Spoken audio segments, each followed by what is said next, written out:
Hey guys, my name is Matt Johnson, and Sony just announced the a6600 and a6100 cameras. And I want to give you a quick rundown of the video specs of these cameras and tell you if I think they're worth purchasing. Let's start with the a6600. This camera has an APS-C size sensor, and it shoots 4K at up to 30 frames per second and 1080p at up to 120 frames per second.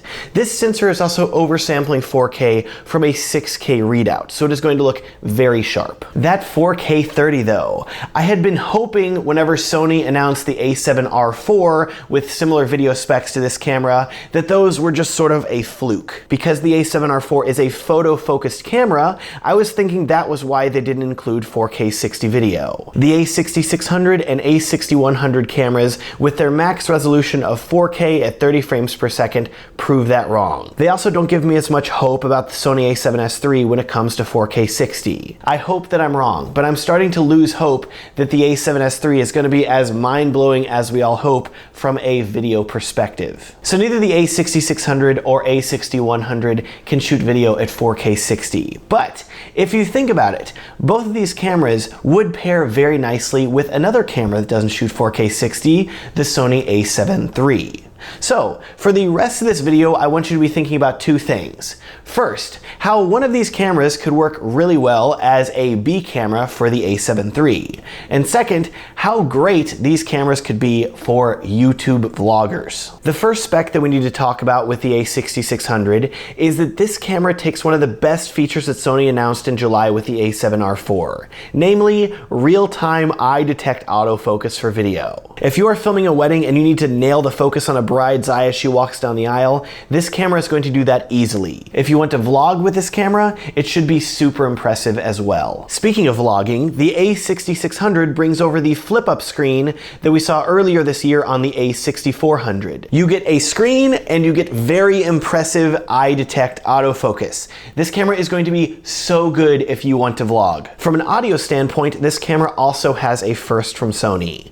This is the first APS-C Sony mirrorless camera that has a built-in headphone jack. So if you want to monitor the audio that you're recording with headphones while you record a video, you can now do that as well. As far as picture profiles go, on the a6600, you're getting the same exact picture profiles as you get on the a6400 and the a7 III. S-Log2, S-Log3, and HLG are all there, so you should be able to get beautiful highlight roll-off with this camera. Let's talk about some of the bigger features of this camera though, and I literally mean bigger, because I want to talk about the battery. The a6600 now uses Sony Z batteries, which are larger than the previous option and also have significantly better battery life. Sony is claiming that these batteries last 2.2 times longer than the previous NP FW50 batteries, which makes me so happy.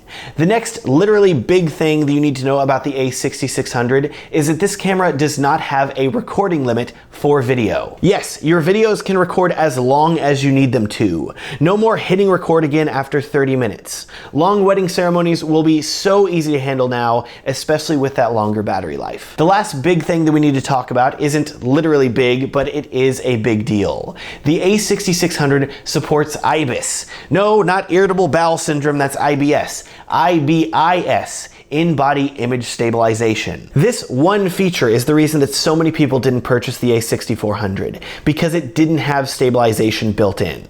I am so glad that this camera has IBIS. Overall, the a6600 checks so many boxes. As I was reading over Sony's spec sheet, I kept saying yes, yes, yes. Same picture profiles as the a6400, yes. IBIS, yes. Supports a bigger, better battery, yes. Has a flip around screen, yes. Has the same eye detect autofocus as the a7R4, yes. And then I hit the point where I saw that the resolution and frame rate and bit rate are not improved over the a6500. No! I don't think I've ever had such a mixed reaction to a camera. The a6600 is so good.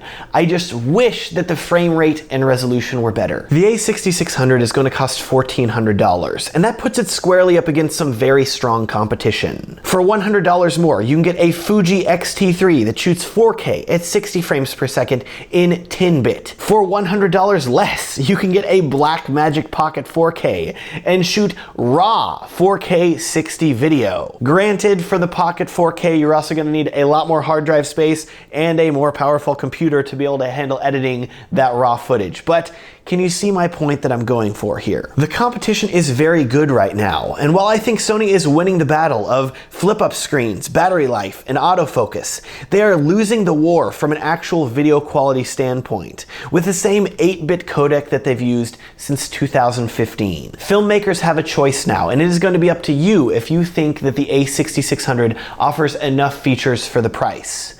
You have until November, whenever the camera releases, to decide if you want to pick one up. We now have another camera to talk about. I feel like I barely touched on it, but Sony also announced the a6100, which is arguably a more exciting camera because it takes many of the same features as the a6600, but it cuts the price nearly in half to $750. You want an APS-C size Sony camera that shoots in 4K at up to 30 frames per second and 1080p at up to 120 frames per second without any crop? Great, the a6100 can do that, and it will even oversample that video from a 6K readout of the sensor so it looks super sharp and crispy. You want a flip-up screen? It's got that too. What doesn't this camera have? How can it be so much cheaper than the a6600? Well, there's no IBIS and no real-time video eye autofocus for a start.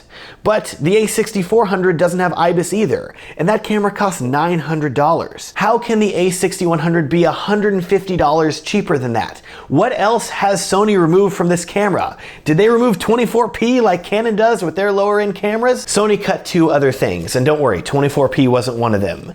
The a6100 does not support Sony's S-Log or HLG picture profiles. It also has a lower resolution electronic viewfinder. That's it. Are you starting to see why I'm excited about the a6100? When Sony introduced the a6400, I was very happy with its $900 price tag. So to see them charge $750 for a camera that is essentially an a6400 minus a few minor things is even better.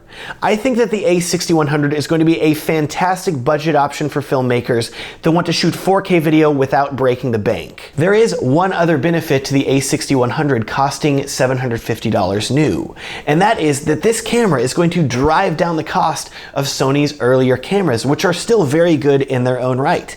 The a6300 is going to get cheaper, and the a6500 should also get cheaper. So you have some great options that are going to be even lower cost if you are just getting into filmmaking. In conclusion, the a6600 and a6100 provide a ton of new video features, but they pair them with a video frame rate, resolution, and bitrate from 2015, which is troubling to me. If I had to buy a new camera for $1,400 right now, there are arguably better options than the a6600, with the Fuji X-T3 or Blackmagic Pocket 4K being my top choices. But if you already own a lot of Sony gear, and especially if you already shoot with the a7 III, I think that either of these cameras would make for a great B camera that will integrate very easily into your current workflow. You can pre-order the a6600 and a6100 at the links down in the video description. The a6600 releases in November for $1,400, and the a6100 releases in October for $750. With that, thank you so much for watching. I hope this video helped you out and gave you some great insight into whether you should purchase